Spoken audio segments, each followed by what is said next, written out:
한 해 동안 주님께서 지켜주시고 주님께서 인도해 주심을 감사하는 이 감사절은 말 그대로 미국이라는 아메리카 대륙을 발견한 메인플라워를 타고 간 사람들에 의해서 만들어진 절기입니다. 그래서 이것은 성경적인 절기보다 우리가 한 해 동안 하나님께 감사하는 그러한 절기라고 우리가 보면 됩니다.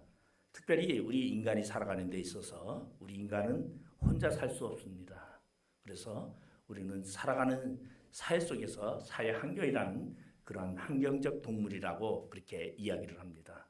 그래서 인간은 홀로 살 수 없다. 그래서 공동체가 만들어지고 그러한 공동체 속에서 우리가 서로 꿈을 꾸면서 서로를 도우면서 살아가는 것이 바로 인간의 본연의 모습이라고 말할 수 있습니다. 우리 성경 주석가인 매튜 헨리라는 목사님은 어느 날 길을 걷다가 뻑치기라는 강도를 만나게 됩니다. 그래서 걸어가다가 그냥 느닷없이 누군가 뒤통수를 쳐서 기절하고 말았어요. 그래서 그가 깨어났을 때는 말 그대로 온몸에 흑투성이가 되고 그리고 자신이 말 그대로 피도 흘고 그리고 자신이 주머니에는 돈이랑 지갑이랑 모두가 다 털려버리고 그리고 거의 기다시피 해서 집으로 들어옵니다.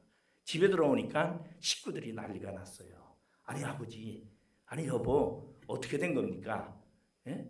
이렇게 그러죠. 아무 말도 하지 아니하고 매튜 헨리 목사님은 서재로 들어갑니다. 그리고 서재 들어가서 하나님께 기도하지요.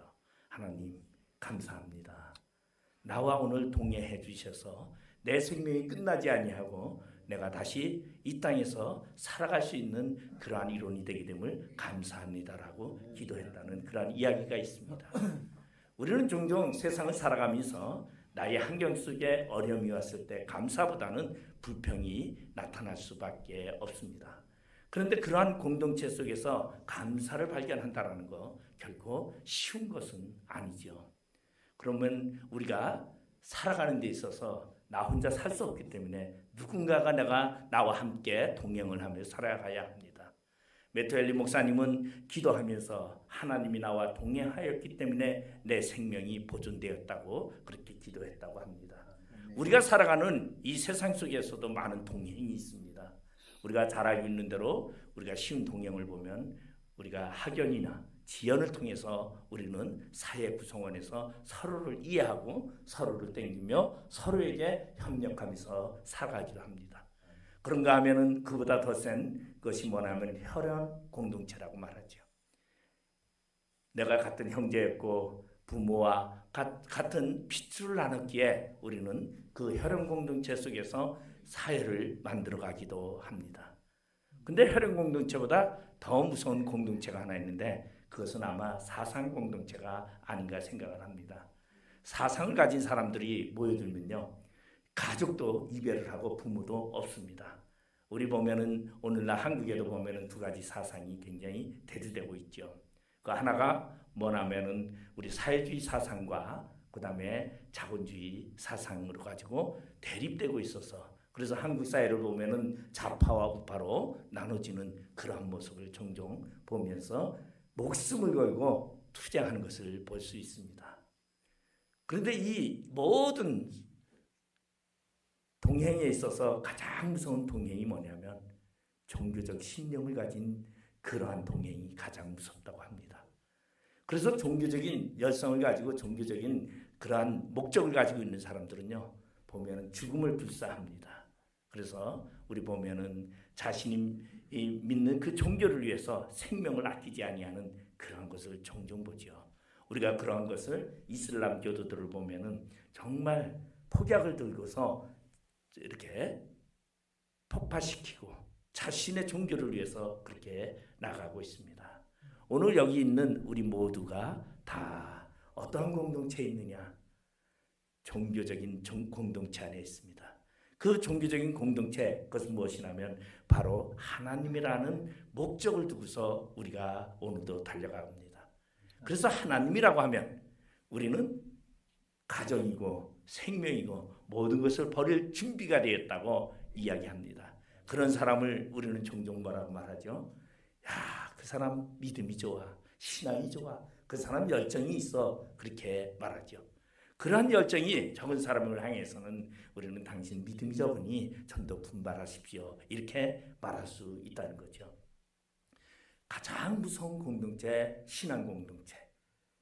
그것이 바로 신앙 공동체가 얼마나 결속되어 있고 그 안에서 목적이 얼마나 확실한가를 우리가 생각할 때에 그 공동체의 결실은 더욱더 굳건해질 수 있다는 것입니다.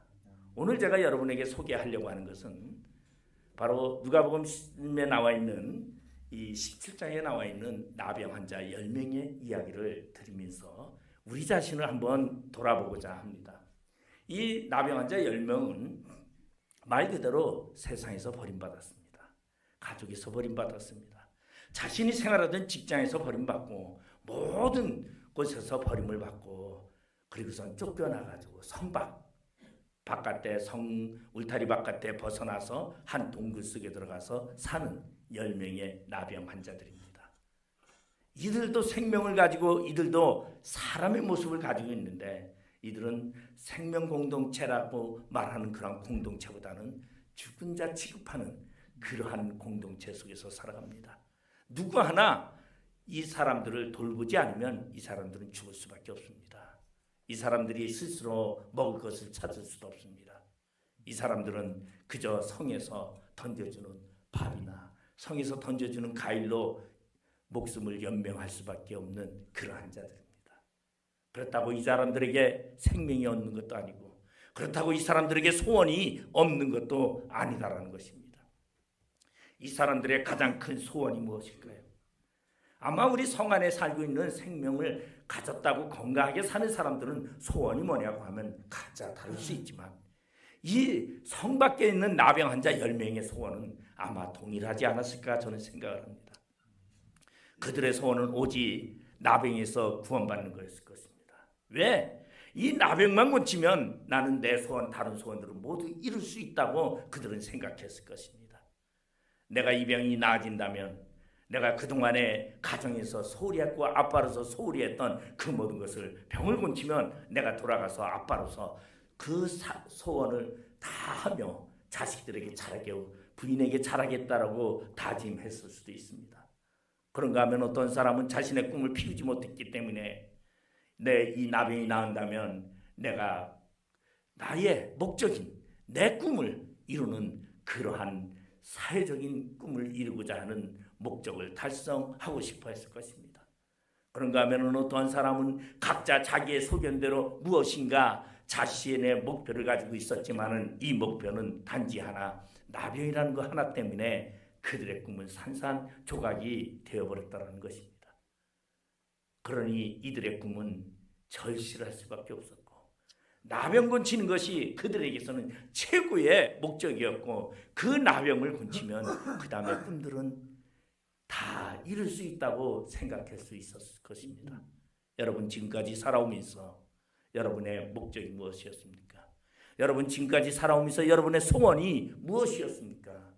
여러분의 소원이 내가 가정을 잘 꾸미고 아니면 내가 직장에서 출세하고 아니면 돈을 벌고 내가 무엇인가를 만들고자 하는 소원이었습니까? 그런데 이 나병 환자처럼 나병이라는 것이 그들의 모든 소원의 장애물이 될 줄은 그들은 건강한 사람은 알지 못한다는 것입니다. 그런데 그 병에 걸린 사람들은 가장 큰 소원이 바로 나병을 고치는 것이었습니다. 그 나병을 고치는 그들의 10명의 동지들은 아마 어떻게 살았을까요? 그들은 언제나 내 병을 고쳐줄 수 있는 사람이 누굴까? 아마 슬소문하면서 열심히 그들은 그 자신의 병을 고쳐줄 사람을 찾을 수밖에 없었을 것입니다. 성경에 보면 38년 된 환자는요, 얼마나 자신의 병을 고치고 싶어서 의사에게 이 의사 저 의사에게 다니면서 자신의 모든 재산을 다 허비했다고 말하고 있습니다. 12의 혈루증을 앓는 동안에 자신의 재산을 다 날리고 그리고 비참한 삶 속에서 살아갑니다. 그래도 지금까지 내가 장애물이 나의 꿈을 이루는 장애물이 없었던 것을 우리는 감사해야 되는데 감사하지 못하는 때가 많습니다. 아직도 부족하다고 느끼는 때가 많다라는 것입니다. 이 10명의 나병 환자들은요, 그들은 소식을 들었습니다. 그 소식이 무슨 소식이냐면 예수라는 사람, 이 예수라는 사람을 만나면 자신의 병을 고칠 수 있다고 그들은 믿고 있었습니다. 그들은 예수를 만나기를 간절히 소원했습니다. 아마 꿈에서라도 예수를 만나기를 원했을 것입니다. 그런데 놀라운 사건은 그들이 있는 그 성에 예수라는 사람이 온다라는 것입니다. 흥분이 됐습니다. 정말 놀라울 정도로 그들은 기쁨을 가질 수밖에 없었습니다. 그래서 그 예수라는 사람이 돌아올 때에 그들은 모든 것을 팽개치고 그리고 자신의 모든 환경을 다 덮어두고 예수를 만나기 위해서 그들은 그 꿈을 가지고 예수를 기다립니다. 예수를 기다리던 그 예수가 마을로 돌아옵니다.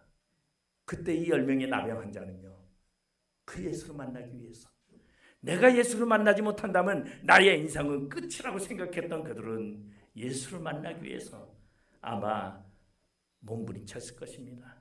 대중 앞에 나갈 수 없는 나병 환자였습니다. 그래서 그들은 그 대신 예수 앞에 가는 것보다 예수가 가는 길목에 서서 소리치기 시작합니다. 예수요, 예수 선생님이요, 우리를 불쌍히 여기소서. 그들은 목 놓아 소리칩니다. 아마 그들은 이 소리가 얼마나 컸고 얼마나 애절했는지 아마 이 소리를 지른 다음에 그들의 목은 다 쉬었을 것입니다. 그들의 목을 쉬는 것이 중요하지 않습니다. 예수를 만나는 것이 더 소중합니다. 그래서 예수를 만나기 위해서 그들은 예수 선생이여, 예수 선생이여, 나를 불쌍히 여기소서라고 외치기 시작을 합니다. 오늘 여러분에게도 문제가 생기면 여러분 예수 앞에 나와 소리치고 기도하지 않습니까? 제발 한 번만 예수님이여, 나의 문제를 해결해 주시기 위해서 나를 만나 주십시오. 소리칩니다. 이 10명의 나병 환자도 예수께 소리쳤습니다. 기도했습니다. 그들의 꿈은 오직 나병을 고치는 거였기 때문에, 나병을 그들은 고치면 나머지는 아무것도 아니라고 생각했기 때문에 그 가장 큰 문제를 예수를 통하여 그들은 해결하려고 했습니다. 놀라운 것은 그들은 예수를 만났습니다. 그리고 예수의 자신들의 소원하는 그것을 예수를 통해서 응답을 받았습니다. 예수님이 뭐라고 말합니까? 그들에게 가서 제사장에게 너희 몸을 보이라. 응답을 받았어요. 지금까지 내가 살아오면서 신앙생활하면서 기도를 그렇게 했는데 내가 응답을 제대로 못 받았다고 생각하는 분들도 있을 것입니다. 내가 응답을 수없이 받았다고 생각하는 사람도 있을 것입니다. 근데 그 응답의 소중함이 얼마나 간절한지 우리는 종종 알지 못할 때가 있다는 것입니다. 이 10명의 나병 환자는 그 예수님의 그 말 한마디가 그들에게는 자신의 삶을 바꿀 수 있는 계기라고 생각했고, 그들이 나병에서 벗어나는 기회라고 생각했습니다. 그들은 너무 기뻐 이제 제사장을 향해서 뛰어가기 시작합니다. 누가 뭐라고 하지 아니하는데 최대한 빨리 달립니다. 아마 힘을 다해서 달려갔을 것입니다. 내가 빨리 가서 내 병을 고쳤을 때에 내가 나의 소원을, 다음 소원을 만들 수 있게 그들은 성전을 향해서 달려가기 시작합니다. 그런데 놀라운 일이 생기기 시작합니다. 그 일은 무엇이었습니까? 신유 체험을 하게 됩니다. 달려가던 그들의 몸이 어린 아이의 살같이 변해집니다. 그리고 그들은 그러한 속에서 그 신의 체험을 통해서 여러분이 기도하면서 하나님의 응답을 받으면서 은사 체험을 하면서 여러분이 기도의 응답을 받으면서 여러분은 놀랍니다. 놀래고 그 놀라는 과정에서 가장 중요한 것은 이들은 무엇을 생각했을까요? 이 10명의 나병 환자는 빨리 제사장에 가서 몸을 보이고 내가 가정에서 못한 꿈을 이루기 위해서 가정으로 가야지 생각했을 것입니다.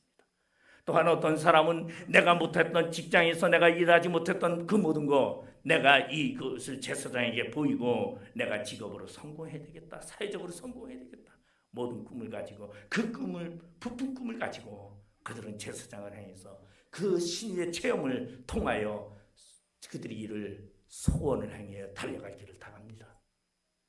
그런데 그 중에 10명의 나병 환자 중에 1명이 사마리아인이라고 합니다. 9명은 유대인이었습니다. 이 사마리아인도 똑같이 9명의 유대인 나병 환자와 같이 달려갑니다. 그리고 달려가던 이 나병 환자는 자신의 몸의 변화를 감지합니다. 그리고 자신의 몸이 변화되면서 자신이 신을 체험하는 것을 느끼게 될 때에 9명은 그러지 아니했는데 이 1명의 나병 환자는 성경에 보니까 이렇게 말하고 있습니다. 그 중에 한 사람이 자기가 나온 것을 보고 큰 소리로 하나님께 영광을 돌리며 돌아와. 그는 자신의 몸이 고쳐졌을 때 자신의 소원인 목적보다도 하나님의 감사가 생각이 났습니다. 그래서 그는 달리던 그 와중에 아마 제가 표현을 한다면 주여 감사하나이다 감사하나이다, 아마 그는 소리를 목 놓아서 하늘을 향해서 감사의 소리를 행하지 않았는가 생각해 볼 수 있습니다. 그는 외쳤습니다. 감사합니다. 하나님 감사합니다. 내 소원을 이루어주시고 내 병을 고쳐주신 하나님 감사합니다. 그는 감사로 그치는 것이 아니라 그는 돌아왔다고 합니다. 오늘 그는 자신을 고쳐준 예수에게로 돌아오게 됩니다. 10명이 똑같이 예수를 만났고 10명이 똑같이 예수를 통하여 자신의 소원을 이루게 되었고 10명이 똑같이 은사 체험을 했습니다. 그리고 10명이 똑같이 자신의 부푼 꿈을 가지고 목적을 가지고 그들의 부푼 꿈을 가지고 있었습니다. 그런데 그 중에 한 사람만이 예수께 돌아왔다는 것입니다. 오늘 저는 우리의 신앙을 한번 돌아보는 계기가 되기를 바랍니다. 내가 지금까지 공동체 안에서, 하나님의 공동체 안에서 하나님을 향하여 달려갈 길을 다 갔습니다. 여러분이 부족할 때에는 하나님께 부르짖었습니다. 여러분이 부족할 때에는 하나님 내 문제를 해결해 달라고 외쳤습니다. 그리고 종종 여러분들은 체험을 통하여 자신의 문제를 들어주는 그 하나님을 종종 발견했습니다. 과연 하나님은 나와 동행한다고. 그리고 과연 하나님은 나와 함께 오늘 이 세상을 걸어가는 그 하나님을 고백은 합니다.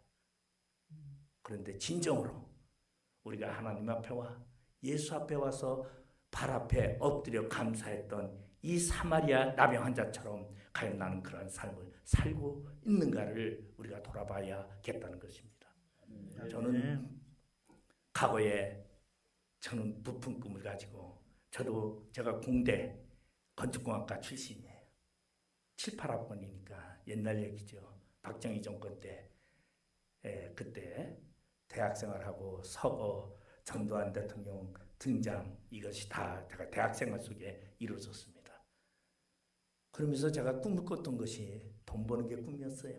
그때 가장 여기에 한국에 유행했던 것이 뭐냐면 중동 건축바람이었습니다. 그래서 건축가를 가서 돈을 떼돈을 벌 생각을 하고 제가 건축가를 나오면서 돈을 무지하게 벌 줄 알았어요. 그래서 제가 그렇게서는 이 성남에서 한 18년 살았죠. 제가 한 16년, 17년인가 살았습니다. 여기 설계사무소 여기서 하면서 살고 그러면서 나름대로 꿈을 가지고 있었습니다. 나는 하나님을 믿는 사람으로서 그때는 제가 중부감리교회 권사로 있었습니다. 그래서 내가 하나님을 믿는 백성으로서 돈을 벌어서 선교센터를 지고 내가 하나님의 복음을 전하리라. 나름대로 꿈을 가지고 이것을 통하여 하나님께 내 꿈이 이러하니 하나님 이루어줘야 되지 않습니까? 라고 저는 생각을 종종 했습니다. 그런데 하나님의 뜻은 그것이 아니었습니다. 모든 것을 다 간두고 다 내려놓고 신학을 하고 목사가 되어서 하나님의 복음을 전하기를 원했던 것이 하나님의 방법이었습니다. 그래서 저는 또 신학을 가면서 생각하기로는 뭐라고 생각한다면 내가 이제 하나님의 뜻에 따라서 신학을 갔으니 하나님이 풍성하게 모든 것을 채워주겠지. 그런데 제가 은행중앙 아파트에 살다가 쫓겨나가지고 은행동 저 비탈에 있는 지하방에 살게 됐습니다. 압류가 들어와서 빨간 딱지가 다 붙고 인생이 비참해지는 그런 모습을 발견하면서 아니 하나님이 어찌 이럴 수가. 쌀이 떨어져가지고 힘들은 그때 하나님 아예 나를 죽여주십시오. 날 데려가세요. 그렇게 반항도 해보았습니다. 왜? 기준이 나에게 있었기 때문에. 나의 삶의 기준이 하나님이 아닌 나에게 있었기 때문에 내가 잘 돼야 하나님이 나에게 좋은 것으로 채워준다고 생각했기 때문에 저는 그랬습니다. 근데 우리 하나님은 그러냐 하고 오냐 하고 해결해 주시는 분이 아니라 더 힘들게 하시고 더 비참하게 만들어버려요. 거기에 전화가 와서 큰아들이 초등학생인데 전화가 와서 아빠 쌀 떨어졌어 하는데 캄캄하더라고요. 한 두세 시간 있더니만 전도사님이 쌀 10kg를 가지고 왔다고 합니다. 제가 거기서 발견한 것이 하나님의 섬세한 인도함을 발견하게 됐습니다. 아마 교회에서는 제가 부자로 소문나 있었는데 그런데 저희 집에 쌀을 10kg짜리 들고 온다는 건 꿈도 못 꾸는 그런 상황인데 왠지 전도사님이 쌀을 가지고 가고 싶더라고요. 그렇게 가지고 오고 싶어가지고 가져왔다는 겁니다. 그때 제가 하나님 앞에 진짜 감사를 해봤어요. 하나님, 그 감사하기 전에 제게 하나님 쌀 가져왔다는 소리를 듣고 마음이 뭉클해지면서 눈물이 왈칵 나오면서 제 마음에 음성이 하나 들려왔어요. 그 음성이 뭐였냐면 이 길을 가려면 비로 먹을 줄 알아야 한다. 이 음성이 들려왔어요. 다시 말해서 목회 길을 가려면 양이 가져다 주는 것을 먹어야 된다는 거죠. 누가 가져오면 먹고 안 가져오면 굶어야 된다는 것을 그 음성을 들려왔어요. 그래서 제가 그때서부터 하나님 앞에 저는 그렇게 하겠습니다.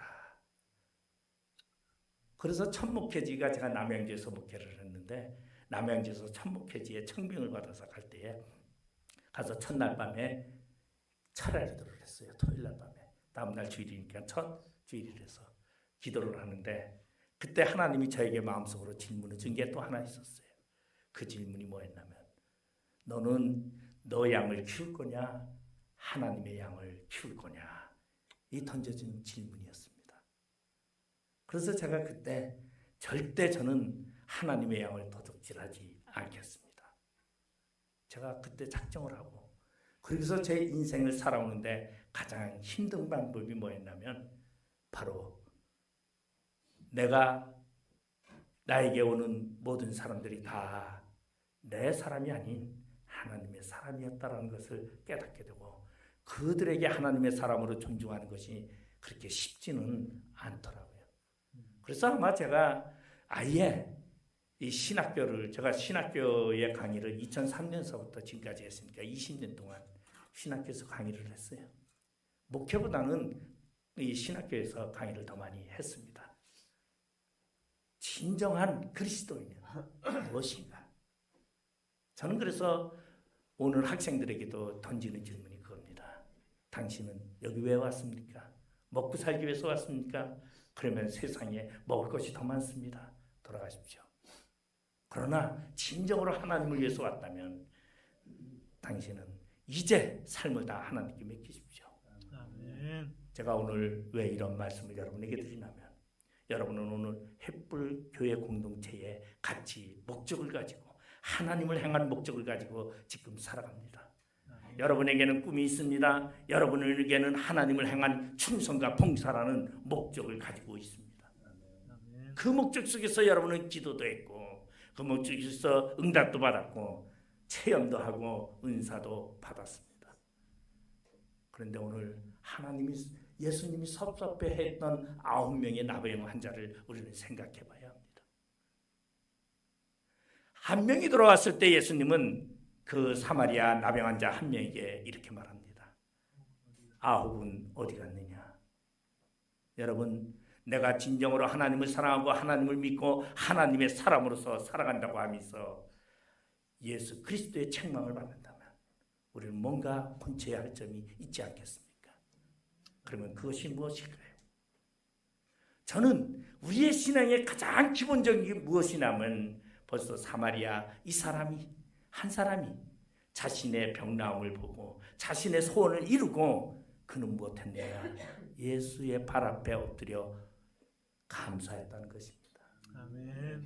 하나님은 우리에게 재물을 원치 않습니다. 하나님은 우리에게 명예를 원치 않습니다. 하나님은 우리에게 그 어떤 것을 원하지 않는다라는 것입니다. 하나님이 원하는 것은 진정으로 감사하는 삶을 원한다라는 것이에요. 여러분 나의 삶 속에 환경 속에 나의 여건 속에서 여러분 힘들고 어려움이 있었다 할지라도 그 모든 것이 감사였다고 고백한다면 하나님이 가장 기뻐하는 사람이 아닐까 생각합니다. 제가 서두에 매트헨리 목사님의 이야기를 들었습니다. 비록 강도를 만났지만 하나님이 나와 동행했기 때문에 감사합니다라고 고백했던 이 매트헨리 목사님의 이 신앙이 우리가 가져야 할 신앙이 아닌가 생각을 합니다. 우리 여러분 진정으로 하나님께 감사하시기 바랍니다.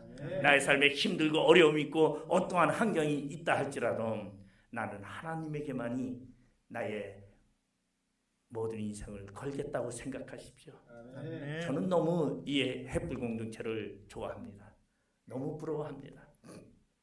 우리 김동진 목사님을 제가 2004년에 만났어요.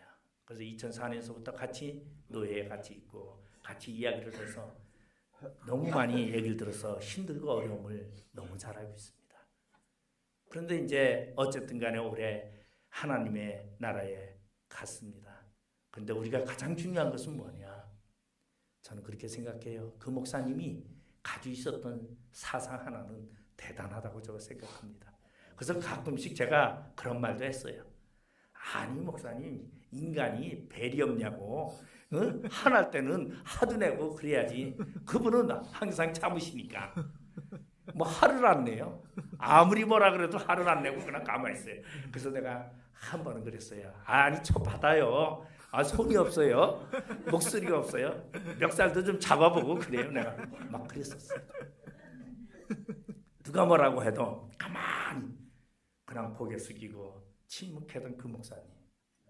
제가 이제 와서 천국에 가신 그 목사님을 생각하니까 나는 그러지 못하고 정말 내 욕심이 너무 많았구나 하는 생각을 하면서 우리 셋불교회 공동체 우리 하나님의 사람들 진정으로 연합되기를 바라고 한 마음이 돼서 하나님 제일주의로 살아가는 그러한 모든 자가 되어서 하나님께서 뭐라고 말합니까? 오늘 예수님께서 이 나병 환자에게 이렇게 말합니다.